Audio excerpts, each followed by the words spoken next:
Nongera mbifurize kugira gicamunsi cyiza nshuti bakunzi mukomeje kudukurikira mukomeje kwa natwe kuri Disco 24 News nizereza ko mukomeza kwemugira ibihe byiza ikaze muri aya makuru abakomeje kugenda avugwa byinshi cyane bikomeza kugenda bigarukaho hirya no hino.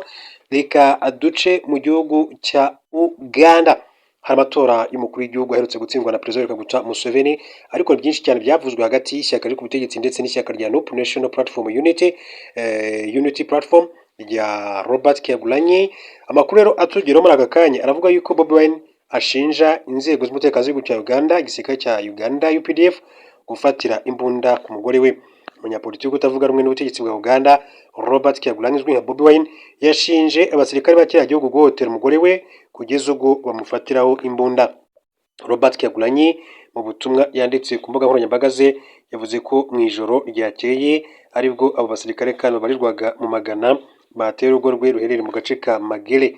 Yavuze ko abenshi mu bari bambaye impuzankano ya CFC ni umutwe w'ingabo zidasanzwe, mu gihe kandi abandi bari bambaye impuzankano isanzwe ya UPDF, naho abandi bambaye imyambaro isanzwe. Nzemo ko abenshi ngo bari basinze.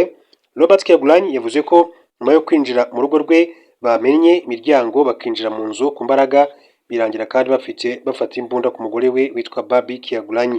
Ati bafatiye imbunda ku mugore wanjye, ati bamusaba kuvuga aho merereye, bibye amafaranga, inyandiko nyinshi z'agaciro ndetse n'ibikoresho byose by'ikoranabuhanga, batwaye telefone, mudasobwa zigendanwa, imigozi, system ya internet yacu, system ya CCTV, imizindaro n'ikindi cyose cy'ikoranabuhanga bashoboye kandi kugezaho amaboko yabo y'ubugizi bwa nabi uko yabivuze. Hanyuma Robert Kyagulanyi yashinje kandi abasirikare ba UPDF binjiye mu bice byose by'inzu ye harimo no mu gisenge, basiga bangije byinshi kandi basenya ibintu byose. Yunzemo ati bafashe telefone y'umugore wanjye bamuhatira kwicara hasi, hanyuma bamutegeka gukuramo ijambo banga ni ukuvuga password, arabyanga, bamunize, baramutuka, bamukuyemo umupira ku ngufu maze baramufotora. Bavugaga mu runyankore bamubaza impamvu yashingiranwe n'umuganda n'impamvu twatinyuka kandi guhangana na Yoweri Kaguta Museveni mu gihugu cya Uganda. Ntacyo leta ya Uganda irasubiza ku byo Bobi Wine avuga. Ku wa 15 Mutarama ubwo muri Uganda habaga amatora y'umukuru w'igihugu, Robert Kyagulanyi yakunze gushinja inzego z'umutekano za kiriya gihugu gutera urugo rwe no guhutaza umugore we. Umuryango we w'ubumwe bw'Uburayi ku wa 5 kandi wihanije leta ya Uganda uyiburira ko guhotera Bobi Wine bishobora kandi kugira ingaruka muri demokarasi ya kiriya gihugu cya Uganda. Robert Kyagulanyi avuga ko kuri ubu umugore we ari kwa muganga aho arwariye ihungabana ryo ku mubiri n'iryo mu mutwe yatewe n'izi nzego z'umutekano zo muri iki gihugu cya Uganda, uko amakuru yakomeze kugenda abishimangira. Hanyuma makuru, u Rwanda rwakiriye abakomando baturutse muri FDLR ku wa 5 tariki 23 Mutarama 2026 nibwo u Rwanda rwakiriye abarwanyi 8 bari bamaze kandi igihe barwana umutwe w'ingabo zidasanzwe za FDLR zizwi nka CLAP, nk'uko amakuru abishimangira. Aba barwanyi bari mu banyarwanda 14 kandi bakiriye mu kigo cya Mutobo yere mu karere ka Musanze. Gatabazi Jean Marie Vianney uri mu bagize inama y'abakomiseri muri komisiyo y'igihugu ishinzwe gusezera no gusubiza mu buzima busanzwe abahoze ari abasirikare, yavuze ko bari abarwanyi kandi baturutse muri FDLR bayoborwa n'uwitwa Lieutenant Colonel Guillaume. Yavuze ko usibye abaturutse muri CLAP hari n'undi umwe waturutse mu mutwe wa Nyatura ndetse n'abasivili 6 barimo abapasiteri bafasha FDLR mu bikorwa bya gisirikare ndetse n'ubukangurambaga bwa buri munsi. Abakiriwe imutobo kwa 5 bariyongera ku bandi 19 bakiriwe ku wa 2 tariki 20 Mutarama 2026, barimo abarwanyi 13 baturutse mu mutwe wa FDLR Wazalendo ndetse no mu ngabo za Repubulika ya Demokarasi ya Kongo FARDC kuva mu minsi igera kuri 3 ishize. Kandi u Rwanda rumaze kwakira ababarirwa muri 33 bahoze mu mashyamba ya Repubulika ya Demokarasi ya Kongo. Hanyuma makuru babwira ko witwa Neva cyangwa se Ndayishimiye yirukanye abaminisitiri bagera kuri 2 yari amaze amezi 6 ahaye imirimo. Perezida Evariste Ndayishimiye w'u Burundi ku wa 5 yirukanye abaminisitiri 2 nyuma y'amezi 6 barahiriye kwinjira muri guverinoma. Abavanwe mu mirimo nk'uko bigaragara mu iteka rya Perezida w'u Burundi tariki 23 Mutarama ni witwa Artemo Katihabwa, wari usanzwe ari minisitiri w'ubutabera, uburenganzira bwa muntu n'iterambere ridakumira. Uyu yasimbuwe na Alfred Ahingejeje wahoze ari umudepite mu nteko ishinga amategeko y'u Burundi ndetse n'umuryango wa Afurika y'Iburasirazuba EAR. Hanyuma kugeza ubu ntihazwi icyo Katihabwa yazize, gusa amakuru avuga ko uyu mugabo yari atishimiwe na madamu wa perezida Yashimiye. Uyu kandi yaherukaga kugaragara mu masengesho yari yateguwe na Reverend Kuriyo uyobora ishyaka CNDD-FDD riyoboye Burundi.